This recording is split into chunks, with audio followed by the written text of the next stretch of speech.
Hello.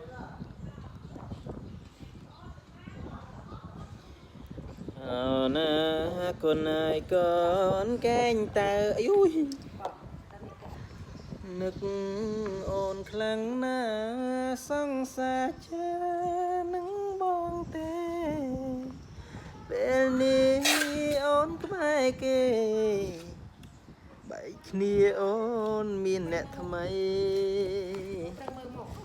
chia chán khai anh tay nực đo thay chẳng áp chẳng can đây yo yo yo yo yo yo yo yo yo yo yo ya ya